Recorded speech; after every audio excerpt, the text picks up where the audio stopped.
Well, IBD is a disease that is from the intestine, and it comes from an inappropriate reaction of your immune system, which consists mostly of your white blood cells, to your intestine. And this causes inflammation, this causes changes in the bowel movements, causes diarrhea, pain, abdominal pain, and also fatigue can be one of the symptoms. Misconceptions in IBD are mainly the fact that the disease is a chronic disease, and this is something that is not really seen often as a real disease. It's a hidden disease. It's a chronic disease that impacts on the long-term patient's life. And this is an important misconception, and this is also why patients have difficulties to explain what exactly is happening with their body and with their intestine, and why they are feeling sometimes more fatigued or having pain, because you can't see it from the outside what really is happening with those patients. The impact on the patient's life of IBD is that there is a change in the bowel movements. So this can be really impact also on the social life of the patient. It can make that patient are not daring to go somewhere because of they have diarrhea and they have to go to the toilet often. Other things that impacts also is that, of course, because of the pain that they may experience, that they also are sleeping less well, they're more fatigued, and that they're also not feeling well along the day. And this is something that is like we mentioned before, is not seen that from the outside, but it's an important impact on the patient's life. The biggest effect of IBD in my life is that I'm more tired. When I was not having IBD, it was 100%, and now on good days it's 60%. The way it affects my life is that I lost my job. We really wanted to have a bigger family, but we didn't because of the lack of energy. Also social. There are a lot of moments that we are going to an appointment and the day I have to cancel it. So I think my world is getting a little bit smaller. I think that's the way it's the biggest impact. Yeah. And it took a long time to get the right medication again, and it felt like I was living in the waiting room of my own life, and there was a 2-year-old girl walking around, and I wasn't able to be the mother I would like to be. I wasn't be able to the partner I would like to be, daughter, sister, friend. And through that time, we decided not to go for a second child. And this period, I think, was the most difficult time in my life. Yes. Over the last year, we see that there is still an increase in the number of diagnoses in IBD. We call that the incidence, so more and more patients are diagnosed with IBD. And because of that, and because of the fact that it is a chronic disease, also what we call the prevalence, so the number of patients, the total number of patients with IBD is also increasing.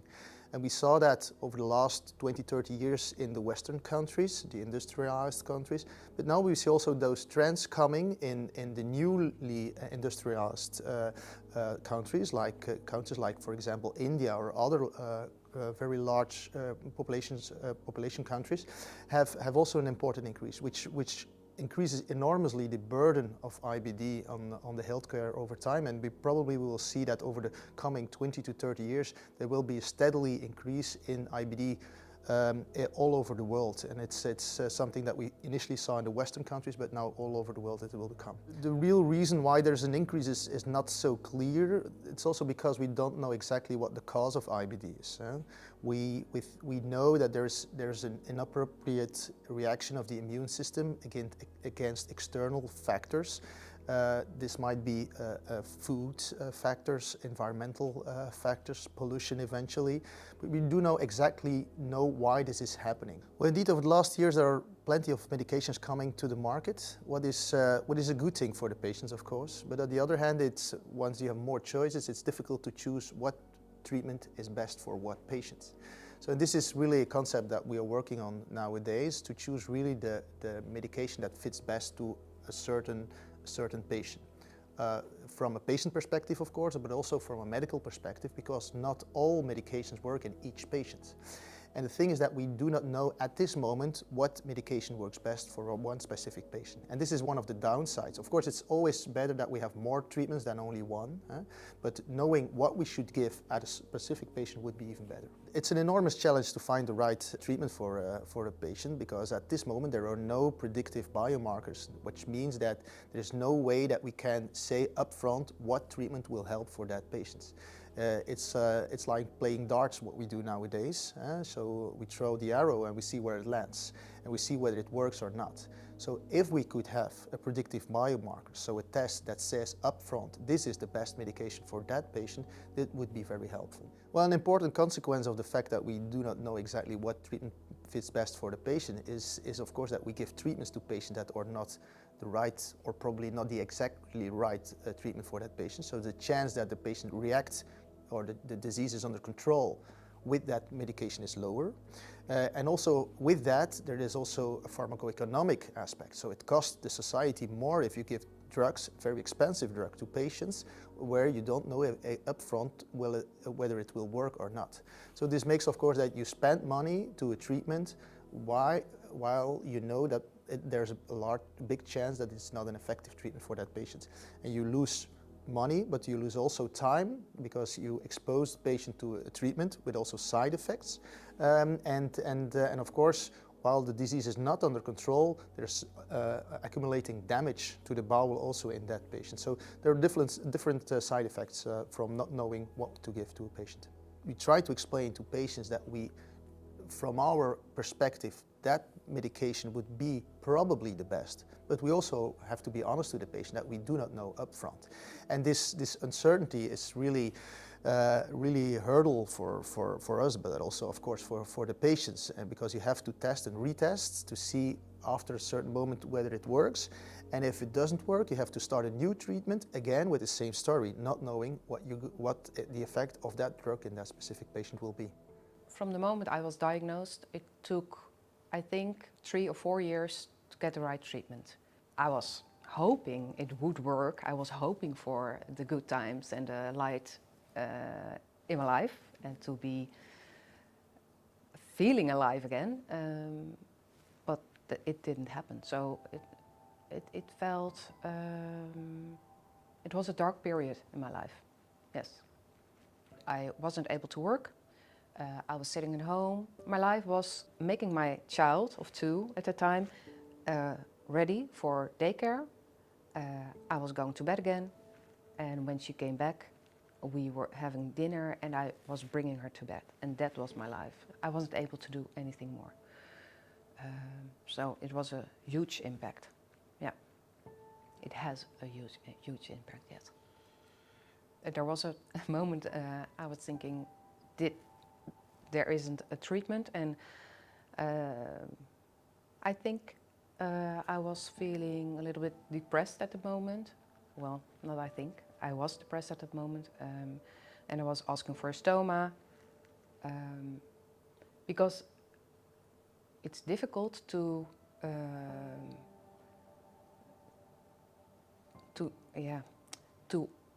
watch a life and to have a child and to live in a world, what's going on, and you can't do anything. You can't join, you can't participate. Yeah, that's really difficult. Yeah. Well, over the last decades, we changed our way we manage it. That's because we have more treatments, of course, but we also changed our follow-up of patients. We now know that really being on top of it, certainly in the beginning of the treatment, is very important. That we have to adapt our treatment or change the dose of the treatments from the beginning when we see there's no response. That's called the treat to target or the tight control of the disease, where we have sequential tests that can be blood tests, stool tests, or just looking at the symptoms of the patient, and we adapt our treatment based on that. And we know that if we closely follow it, closely adapt to change our treatment based on that evaluation, that we get better results over time. In the past, we followed patients just based on symptoms, but symptoms are not always reflecting exactly what the degree of inflammation is in the bowel, because symptoms are variable, and it's not because patient is symptom-free that also the disease is under control. So the real target is to really control the disease, and this is always a combination of the symptoms of the patient, but also the biomarkers, so the test that we do, blood test, stool test, or other tests that we do, and the combination of that is really providing us a better insight into the degree of inflammation, and if we try to control the inflammation maximally, then we have better outcomes over time. The treat-to-target approach is important because studies have shown that this is really a game changer. There was one study, which was the CALM study, where patients were given identical treatments, but one group was treated just based on symptoms and the other group was based on symptoms and biomarkers. And it showed that patients treated with treatment that was based on symptoms and biomarker had way better outcomes compared to the other group, where both patients had the same treatment. So the treatment was adapted each time in the more strict group, and that leads to better outcomes over time and better control of the disease. Multiple studies have shown that patients that achieve mucosal healing, complete normalization of the intestine, that those patients have less surgery, less complications, less hospitalizations, less need for change of treatment, less need for corticosteroids. So that's an important factor. Objective monitoring is very important because it says us, in combination with the symptoms of the patient, most of what the degree of inflammation is. And the symptoms are important for us, but also for the patient, of course, because this is really impacting their daily life. But it's not always reflecting exactly what the degree of inflammation is. And so by combining symptom control and also control of objective markers, helps us to really control the disease. And this helps us also to have better long-term outcomes in patients with IBD. Well, in the follow-up of IBD, there are two important biomarkers that we use. The one is CRP, which stands for seroreactive protein. That's a blood test, and which is a sign of inflammation in the body. But there can be several causes of an increase in the CRP. For example, if you have an infection, you have also an important increase in the CRP. But in the situation of inflammatory bowel disease, it's also a very good marker of systemic inflammation. So the ongoing inflammation in the bowel, you can measure that in the blood. And the other test is fecal calprotectin. Fecal calprotectin is a test that we do in stool sample, where we again measure a marker of inflammation. Fecal calprotectin comes from white blood cells that come into the lumen of the bowel, and then you can measure those parts of the white blood cells in the stools. And the degree of inflammation again correlates with the degree of the biomarker. So the higher your fecal calprotectin is, the higher also the inflammation is in the bowel. We use fecal calprotectin and CRP very often because it's quite easy test. The blood test is even more easier than the stool test because the patient has to bring a stool sample for this. What we mainly do nowadays is that we see or follow a patient in the outpatient clinic, that we perform those tests twice or up to 4 times a year to follow the evolution over time. And this gives us an insight in how the degree of inflammation is.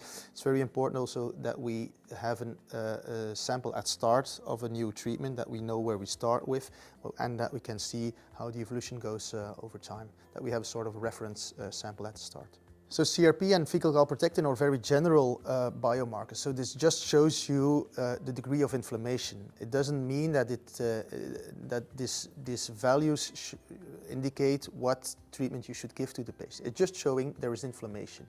But of course, inflammation, the background of inflammation is very different from patient to patient. So for that, we need predictive biomarkers, and this means that you need a test that tells you what treatment will help for that patient. So overall information about the inflammation and degree inflammation comes from CRP and fecal calprotectin, but it doesn't say what treatment you should give to a patient. It just says you have to give a treatment. The most of information we have comes from studies that gives you information about the whole population, but this in fact doesn't say anything about one specific patient that sits in front of you.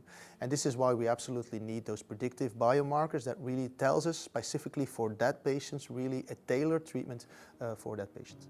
So this new personalized approach with predictive biomarkers is gonna act in a proactive way.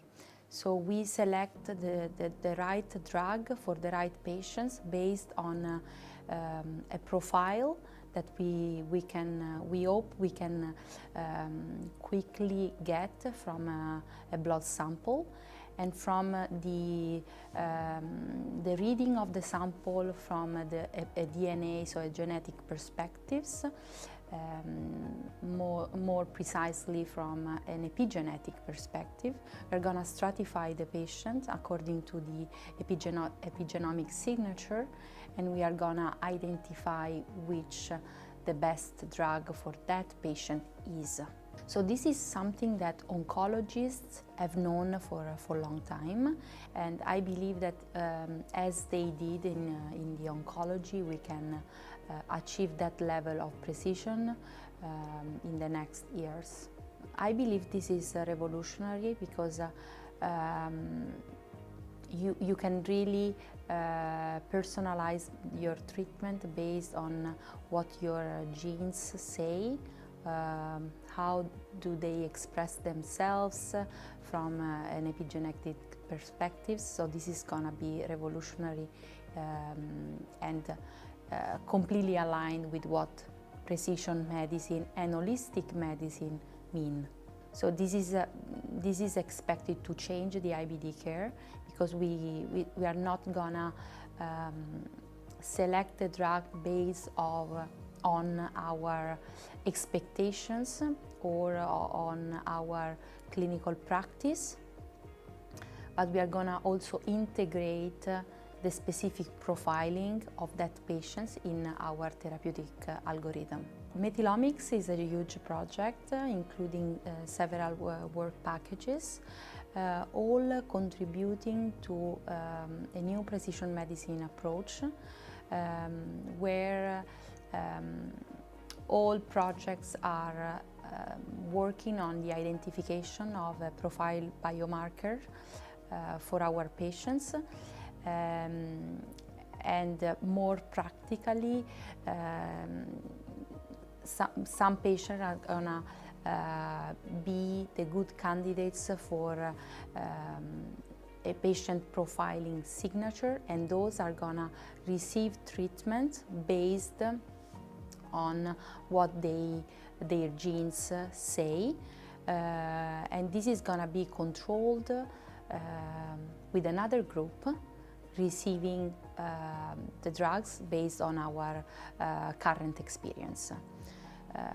So there is much hope in this sense, and we are gonna see how this huge project is gonna work. But I'm optimistic that this is the way to go.